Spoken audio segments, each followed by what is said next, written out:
은혜 받을 하나님의 말씀은 창세기 41장 25절에서 36절까지의 말씀을 가지고 오늘 설교를 하고자 합니다. 우리 여러분들 성경을 찾아주시면 감사하겠고요. 앞에 있는 스크린을 참조하셔도 좋겠습니다. 25절부터 교독으로 읽습니다. 요셉이 바로에게 고하되 바로의 꿈은 하나이라 하나님이 그 하실 일을 바로에게 보이심이니이다. 7 좋은 암소는 7 해요 7 좋은 이삭도 7 해니 그 꿈은 하나이라. 그 위에 올라온 파리하고 흉악한 7 소는 7년이요 동풍에 말라 속이 빈 7 이삭도 7해 흉년이니 내가 바로에게 고하기를 하나님이 그 하실 일로 바로에게 보이신다 함이 이것이라. 온 애굽 땅에 7해 큰 풍년이 있겠고 후에 7해 흉년이 들므로 애굽 땅에 있던 풍년을 다 잊어버리게 되고 이 땅이 기근으로 멸망되리니 후에 든 그 풍년이 너무 심함으로 이전 풍년을 이 땅에서 기억하지 못하게 되리이다. 바로께서 꿈을 2번 겹쳐 꾸신 것은 하나님이 이를 정하셨습니다. 속히 행하시리니 이제 바로께서는 명철하고 지혜 있는 사람을 택하여 애굽 땅을 치리하게 하시고 바로께서는 또 이같이 행하사 국중에 여러 관리를 두어 7 풍년에 애굽 땅의 5분의 1을 거두되 그 관리로 장차 올 풍년의 모든 곡식을 거두고 그 곡식을 바로의 손에 돌려 양식을 위하여 각 성에 적치하게 하소서. 함께 봅니다. 이와 같이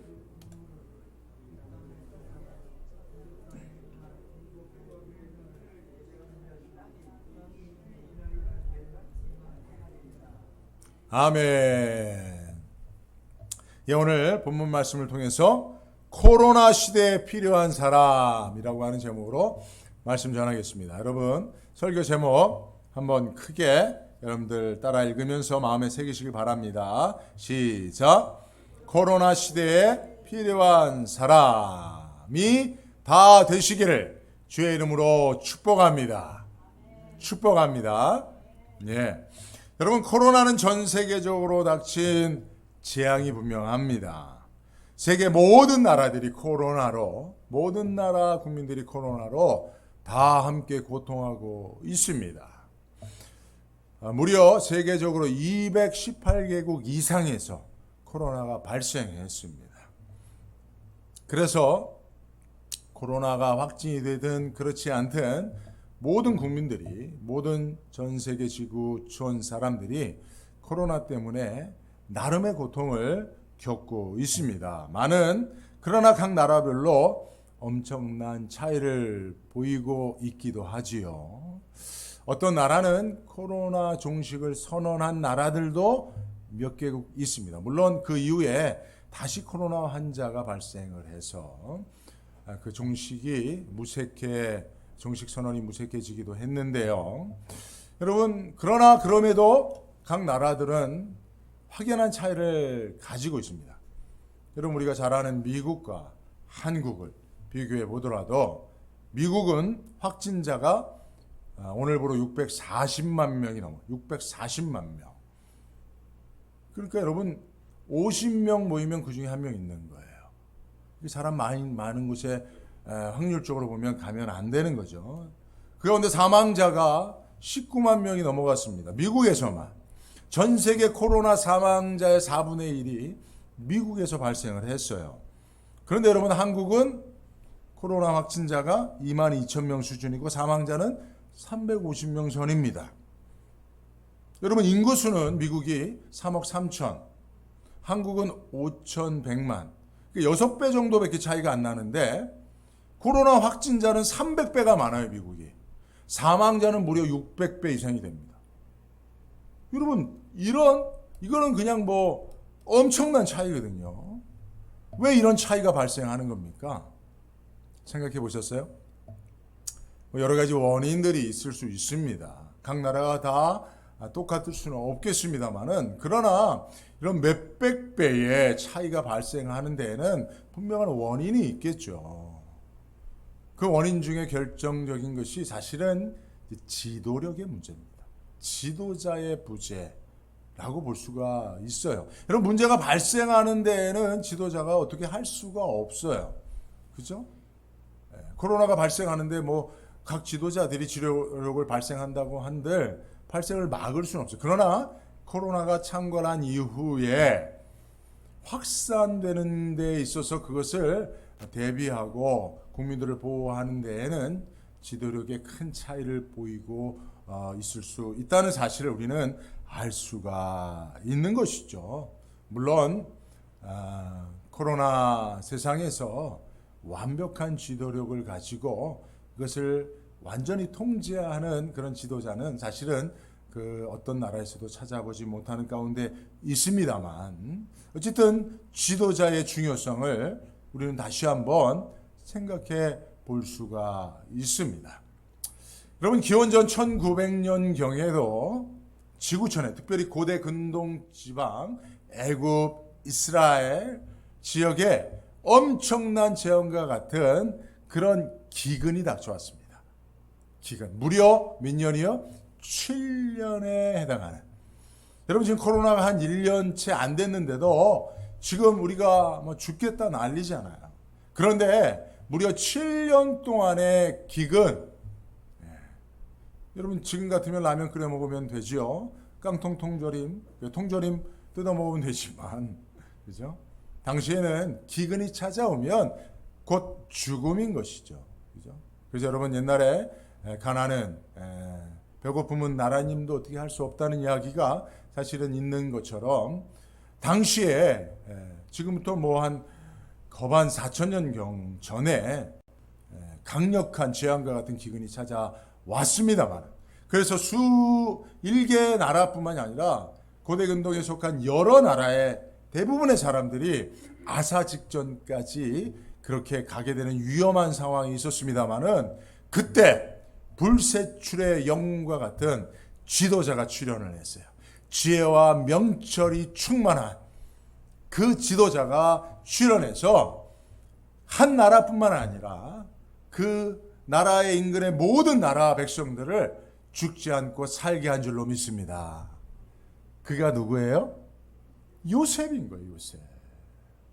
그러니까 여러분, 코로나 시대에 꼭 필요한 사람 누굽니까? 누구죠? 요셉이란 말이에요. 요셉. 여러분, 마스크를 쓰고 조심해야 되니까 크게 대답하지 않으시는 줄 아는데 다 아시죠? 요셉이란 말이에요. 지금도 요셉과 같은 지혜와 명철이 충만한 지도자가 출현한다면, 여러분, 코로나보다도 어떻게 보면 더 강력한 재앙과 같은 그런 기근 속에서도 모든 나라를 살게 하였으니, 지금 이 코로나 문제를 통해서도 반드시 문제를 해결할 수 있으리라 기대합니다. 그래서 여러분, 코로나 시대에 가장 필요한 사람, 요셉 같은 사람들 하나님이 이 시대에도 준비시켜 주시는 줄로 믿습니다. 저와 여러분들이, 우리 난가주한대학교 성도님들이 꼭 그러한 요셉과 같은 사람으로 쓰임받을 수 있기를 주의 이름으로 축복합니다. 예. 자, 그러면 하나님께서 준비시키시고 하나님께서 사용하셨던 시대의 영웅으로 쓰임받았던 요셉과 같은 사람은 어떤 사람이었는지 오늘 두 가지만 말씀드리겠습니다. 첫째는 하나님이 하시는 일이 무엇인지 아는 사람이에요. 따라합니다. 시작. 하나님이 하시는 일이 무엇인지 아는 사람. 25절 말씀 한번 따라 했습니다. 시작. 하나님이 그가 하실 일을 바로에게 보이심이니이다. 자, 28절도 같이 똑같은 말씀인데 함께 읽습니다. 시작. 하나님이 그가 하실 일로 바로에게 보이신다 함이 이것이라. 여러분, 오늘 성경을 보면 25절과 28절 또 여러분 다른 말씀에서도 있지요. 이 32절도 유사하게 같은 말씀이 반복적으로 표현되어 있어요. 하나님 그가 하실 일. 하나님 그가 하실 일이 지금 이 땅에 이루어지고 있다는 이야기입니다. 그러니까 요셉은요, 지금 애굽을 비롯해서 고대 근동 지역을 강타한 기근, 물론 이제 앞으로 있을 일입니다만은 그 일이 발생하기 이전부터도 하나님이 그 가운데 행하실 일이 있다는 사실을 알고 있었어요. 여러분, 하나님 역사의 주관자이심을 믿습니다. 역사라고 하는 히스토리는 His story, 하나님의 이야기입니다. 지금 이 코로나는 하나님의 이야기라고 우리는 볼 수 있는 영적 안목이 있기를 바랍니다. 하나님이 하실 일을 하시는 것이라고 여러분 볼 수 있어야 돼요. 요셉은 당시에 하나님이 역사 가운데 기근을 통해서도 하실 일을 행하고 계신다는 사실을 보고 있었단 말이에요. 알고 있었단 말이에요. 코로나 시대에 하나님이 일하고 계심을 믿으시기 바랍니다. 전 세계적으로 모든 세계인이 당하고 있는 피할 수 없는 이 재앙과 같은 이 엄청난 인류 역사에 기록될 만한 이 역사적 사건 속에 하나님의 뜻이 없다라고 말하는 것은 불신앙입니다. 역사는 하나님이 주관하십니다. 하나님이 역사하시죠. 하나님이 이끌고 가시는 것이 인류 역사인데 코로나 시대에 하나님이 아무 뜻도 없으시다? 하나님도 어쩌다 보니까 이런 일이 발생했네? 아닙니다. 하나님은 방관자도 아니십니다. 어쩔 수 없는 수동적인 피해자도 아니십니다. 하나님이 역사에 적극적으로 능동적으로 개입하시는 게 아니라 이끌고 가십니다. 그러니 코로나 시대에 분명한 하나님의 뜻이 있어요. 하나님이 하실 일을 하시는 거예요. 근데 여러분, 하나님이 무엇하고 계시는 걸까요? 코로나를 통해서 하나님이 하실 일이 무엇입니까? 누가 여러분들에게 묻는다면 여러분 요셉처럼 대답할 수 있습니까? 코로나 시대에 하나님의 뜻이 무엇이다? 하나님의 의도와 하나님의 목적이 여기에 있다라고 말할 수 있는 사람이 있습니까? 예, 우리는 감히 그러지 못하는 가운데 있습니다. 그래서 세상 사람들과 조금 더 믿는 사람들이 구별되어 있지 못하고 있어요. 그렇죠? 코로나 앞에 전능하신 하나님을, 역사의 주관자이신 하나님을 믿는 우리들도 그저 똑같이 마스크 쓰고 입 다물고 잠잠하고 있을 뿐입니다. 원래 요셉도 그런 사람이었어요. 요셉도 하나님의 뜻을 잘 몰랐어요. 하나님이 무슨 일을 하시는지 사실은 잘 몰랐어요. 왜냐하면 요셉의 관심사는 하나님이 아니었기 때문에 그래요. 요셉은 자기 자신이 가장 큰 관심사였습니다. 그래서 하나님이 나를 위해서 무슨 일을 하실 것인가, 하나님이 나를 위해서 어떻게 나를 도와주실 것인가에 대해서만 하나님과 자기를 생각했어요. 그러니 하나님이 무슨 일을 하시는지에 대해서 생각지도 관심도 없었죠. 하나님이 주신 꿈도 그런 식으로 해석했습니다. 자기 중심적 시각으로 해석했기 때문에 하나님이 주신 꿈을 형제들에게 얘기했을 때에 형제들에게 도리어 미움과 시기를 받게 되었던 이유가 거기에 있습니다. 우리들도 마찬가지 아닙니까? 요셉처럼 우리들도 하나님 앞에 철없는 자식들처럼 생각하고 살고 있지는 않습니까? 철없는 자식들은요, 부모가 자기를 위해서 존재한다라고 생각해요. 그래서 부모님이 원하는 일이 무엇인지, 부모님을 기쁘시게 할 일이 무엇인지, 내가 부모님을 위해서 무엇해야 하는지를 잘 생각하지 않습니다. 이러한 철없는 자녀들, 부모의 인생은 자기 인생의 부속물 정도로만 여기고 사는 철없는 자녀였던 한 분이 쓴 시를 여러분 잘 아실 겁니다. 심순덕님의 엄마는 그래도 되는 줄 알았습니다라는 시 들어보셨죠? 그죠? 저도 익히 알고 있습니다만은 사실은 끝까지 눈물 없이 읽을 수 없기에 사실 자주 보지는 않습니다만은 이번 설교에 한번 여러분들과 함께 읽어보기를 원합니다. 제가 읽어드릴 테니 여러분 잘 들어보십시오. 엄마는 그래도 되는 줄 알았습니다. 심순덕님. 하루 종일 밭에서 죽어라 힘들게 일해도 엄마는 그래도 되는 줄 알았습니다. 찬밥 한 덩이로 대충 부뚜막에 앉아 점심을 때워도 엄마는 그래도 되는 줄 알았습니다. 한겨울 냇물에서 맨손으로 빨래를 방망이질해도 엄마는 그래도 되는 줄 알았습니다. 배부르다, 생각 없다, 식구들 다 먹이고 굶어도 엄마는 그래도 되는 줄 알았습니다. 발 뒤꿈치 다 해져 이불이 소리를 내어도 엄마는 그래도 되는 줄 알았습니다. 손톱이 깎을 수조차 없이 닳고 문드러져도 엄마는 그래도 되는 줄 알았습니다. 아버지가 화내고 자식들이 속썩여도 끄떡없는 엄마는 그래도 되는 줄 알았습니다. 외할머니 보고 싶다. 외할머니 보고 싶다. 그것이 그냥 넋두리인 줄만 한밤중 자다 깨어 방구석에서 한없이 소리 죽여 울던 엄마를 본 후론 엄마는 그러면 안 되는 것이었습니다. 여러분, 철없는 자녀가 엄마는 늘 그래도 되는 줄, 자식들을 위해서 희생하며 사는 것이 엄마의 인생이요 당연하다고 그렇게 생각하며 살았던, 그런데 엄마는 엄마의 여자의 일생이 있었고 엄마는 그저 자녀의 부속물로만 살아서는 안 되는 그런 삶이 존재했다는 사실을 나중에 깨달은 것이죠. 저도 생각해 보면 어머니가 나를 위해서 살았지 내가 어머니를 위해서 살았던 적이 기억이 안 나요. 물론 하나도 없진 않았겠지요.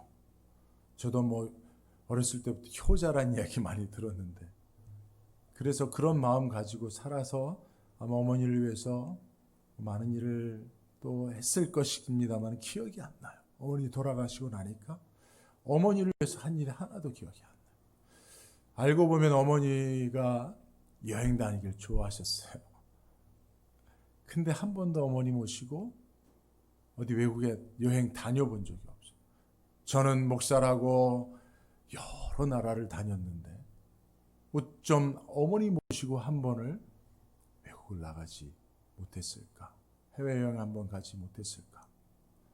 생각도 못했어요. 내가 어머니 모시고 여행 가야 한다는 사실을, 어머니가 그걸 원하고 있다는 사실을, 내가 원하는 것을 어머니는 잘 알고 있었지만 어머니가 원하는 것을, 그래서 그것을 그분이를 위해서 내가 해야 된다는 사실을 깨닫지 못하고 살았어요.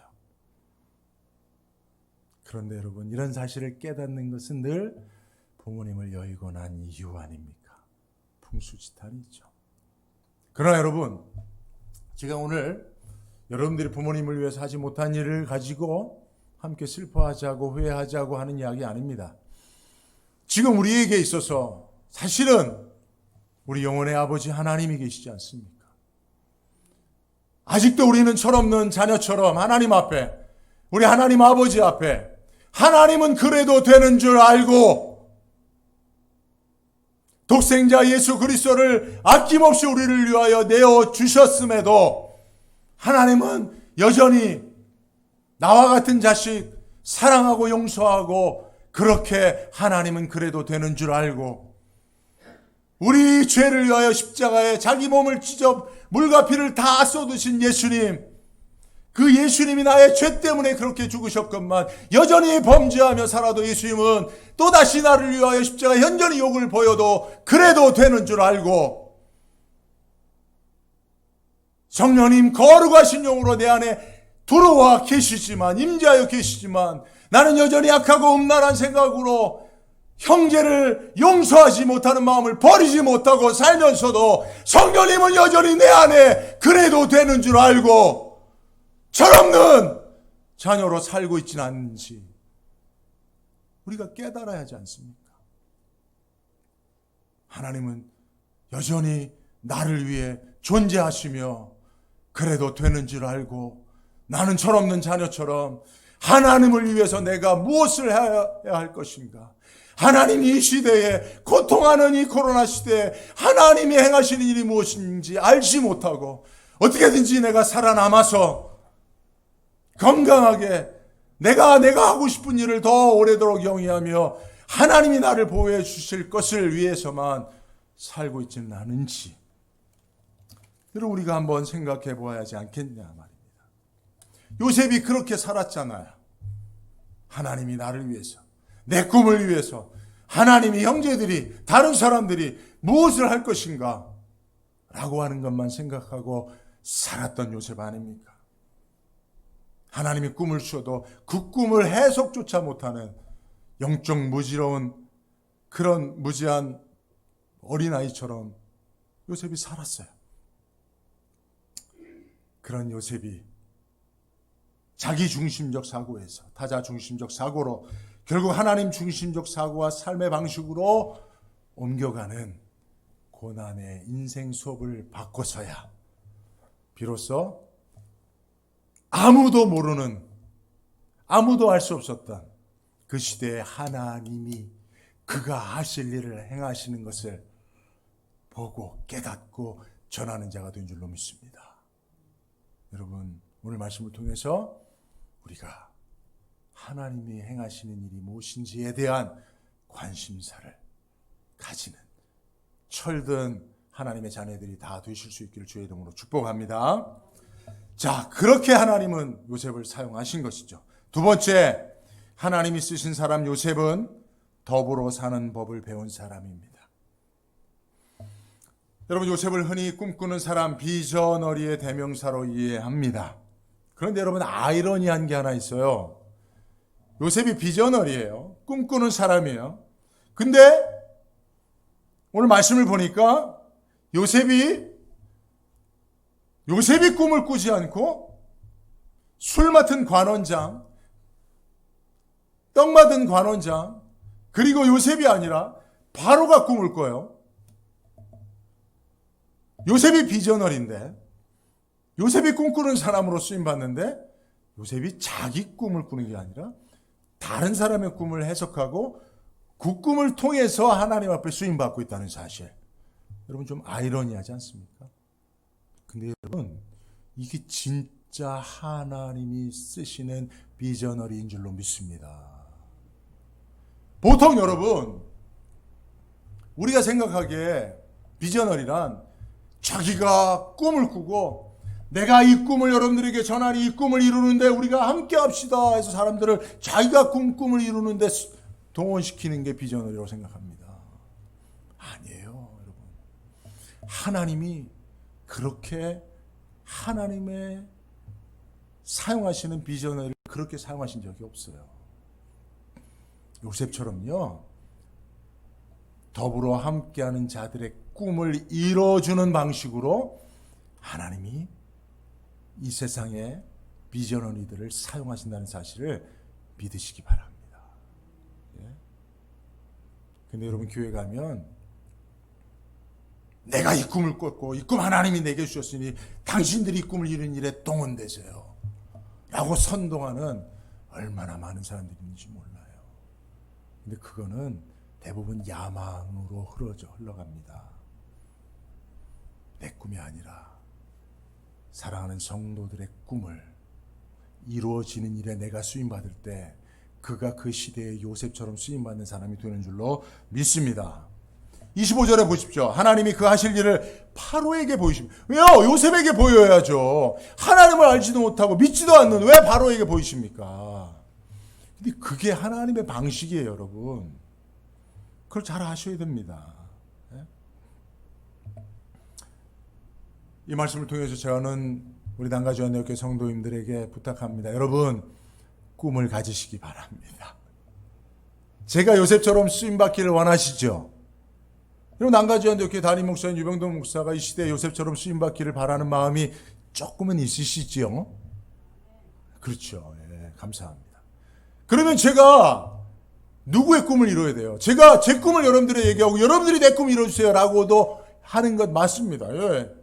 목사가 꿈도 있어야 되죠. 그러나 저는 여러분들의 꿈을 이루어 주도록 하나님 보낸 사람이에요.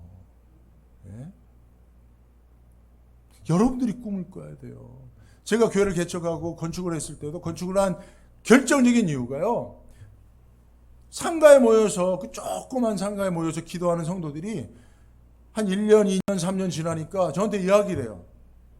목사님, 제가 기도하다가 제가 꿈을 꿨는데 큰 예배당에서 우리 교회 성도들이 모여서 예배하고 목사님이 설교를 하더라고요. 이런 이야기를, 이런 꿈을 저한테 계속 이야기해 주기 시작하더라고요. 그래서 저도 저도 뭐 예배당 크게 짓는 거 그게 큰 소원은 아니었습니다. 교회는 우리가 교회잖아요. 그죠? 우리 모임이 교회니까. 예배당 아무리 크게 줘도 그게 교회는 아닌데. 근데 성도들이 예배당 꿈을 꾸더라고요. 순진한 성도들이 그런 소원을 가지고 그것을 위해 기도하더라고요. 그래서 제가 그럼 성도들의 꿈을 이루어주자라고 하는 마음으로 하나님 앞에 저도 함께 그 꿈을 이루는 일에 쓰임 받았던 것이죠. 여러분들 꿈을 꾸십시오. 여러분들의 비전을 저한테 나눠주십시오. 여러분들의 가정의 꿈과 비전이 무엇입니까? 여러분들의 자녀들이 꿈꾸는 것이 무엇입니까? 제가 사실은 안타까운 것은 여러분들이 그런 삶을 나누는 분이 거의 없어요. 저한테. 제가 여러분들의 꿈을 위해서 기도하고 여러분들의 꿈을 위해서 하나님 앞에 쓰임받기 위해서 보냄을 받았는데 우리가 함께 꿈꾸는 일이 꼭 필요하다는 사실을 여러분 기억하시기 바랍니다. 우리도 요셉처럼 쓰임을 받으려면 이와 같이 더불어 살며 나와 함께 삶을 공유하도록 주신 자들의 꿈을 위해서 하나님 앞에 쓰임받는 사람으로 변해가야 하는 것입니다. 여러분 처음에 우리 잘 아는 것처럼 요셉은 독불 장군이었죠. 여러분 요셉이 형들에게 올 때 형들이 다 요셉을 죽이려고 그랬어요. 저놈 우리가 죽여버리자 누군가 먼저 이야기는 했겠죠. 그러나 그 중에 한 사람이라도 야 그래도 한 아버지 밑에 우리가 형제인데 어떻게 형제를 죽일 수 있냐 할 수 있지 않습니까?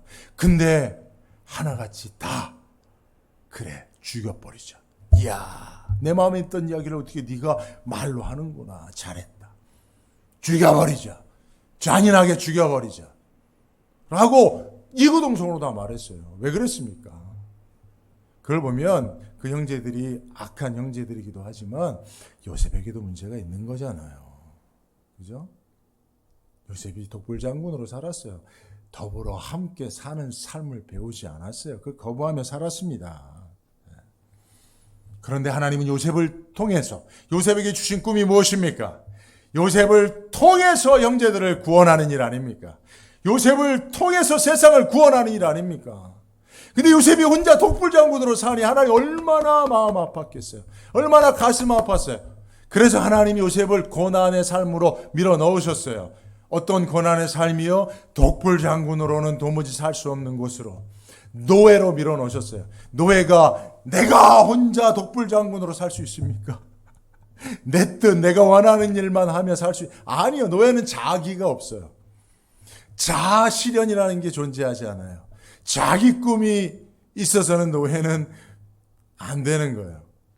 주인의 꿈, 주인이 원하는 일을 관심사가 거기 있어야 되는 거예요. 함께 노예로 살아가는 자들과 더불어 사는 법을 요셉이 거기서 처음 배우기 시작했어요.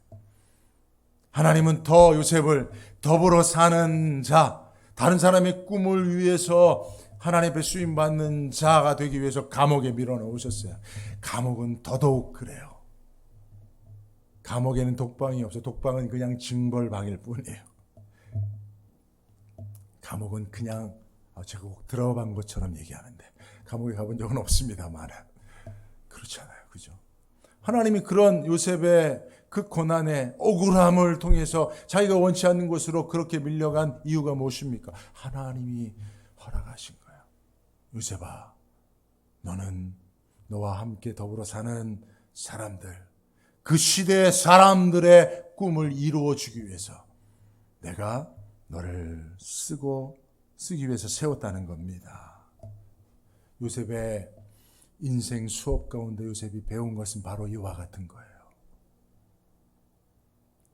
여러분 살아오면서 독고다이로 나 혼자 누가 돕지 않아도 자수성가하는 법을 배워오셨습니까? 잘못 인생을 배워온 거예요. 하나님이 우리에게 허락하신 인생 수업은 더불어 함께 사는 것에 대한 것입니다. 그러니까 여러분 우리가 나라에 들어가면서 더 많은 사람들과 영향을 주고받으며 사는 사람이 되어져야 하나님이 우리에게 주신 인생 수업에 성공적으로 패스하는 사람이 되는 겁니다. 그죠? 그래서 여러분 교회에서 더불어 함께하며 즐거워하고 행복하고 나 때문에 다른 사람이 더 꿈을 키워갈 수, 나 혼자는 이 꿈을 이룰 수 없지만 더불어 함께하게 하신 남가주 안디옥교회 성도들 때문에 내가 이 꿈을 꿀 수 있고 실현해 갈 수 있다 라는 소망을 서로에게 주고받게 하는 것, 그게 요셉을 통해서 하나님께서 우리에게 가르쳐 주신 겁니다. 사실 요셉에 대한 이 꿈 이야기는 더 많이 할 것이 있지만 시간이 많이 지나서 마무리를 좀 정리하려고, 설교를 마무리하려고 합니다. 여러분, 교회와 성도가 이와 같이 사회성을 잃고 교회의 공공성을 잃어버리면 교회는 빛과 소금의 역할을 감당하지 못하여 세상에 버려져 밟히울 뿐입니다. 코로나 시대의 교회가 요셉의 삶을 통하여 하나님이 일하시는 방식을 깨닫고 교회가 세상을 구원하는, 그래서 세상 사람들이 꿈꾸는 바 하나님이 세상을 통하여 하실 그 일을 교회를 통해서 이루시는 요셉과 같은 교회가 다 될 수 있기를 바랍니다. 자, 결론적으로 말씀드립니다. 29절만 한 절만 더 읽습니다. 29절 시작. 온 애굽 땅에 일곱의 큰 풍년이 있겠고, 여러분 여기 보면 그 앞에 생략된 말이죠. 원문에는 흰내라는 말이 생략됐어요. 이것은 뭐냐면 behold라는 거예요. behold. 킹 제임스 버전과 NASB 버전에는 영어 성경으로 behold가 있어요. 보라라는 것입니다. 이런 흰내라고 하는 표현은 하나님의 신탁을 받은 선지자가, 예언자가 세상 앞에 하나님처럼 선포할 때 쓰는 단어예요. 지금 이 시대 세상은 두려워 떨고 있습니다. 도대체 어디로 이 코로나가 우리를 이끌고 가야 할지 길을 모르고 길을 떠난 사람들처럼 우왕좌왕하고 있어요. 이때 길을 아는 자가, 보라! 내가 길을 안다. 내가 지도가 있다. 내가 내비게이션이다. 하나님이 내가 가야 할 길을 보여주셨다 라고 말할 수 있다면 얼마나 당당히 세상 앞에 말할 수 있겠습니까? 교회가 일을 해야 됩니다. 교회의 강력한 능력은 어디에 있어 있습니까? 여기에 있는 거예요. 이 시대에 하나님이 하실 일을 요셉처럼 깨닫고, 바로 앞에서도 죄수의 신분이지만 보라! 바로요! 하나님이 하실 일을 행하고 계신다. 하나님이 이 세상을 여기까지 이끌고 가실 것이다.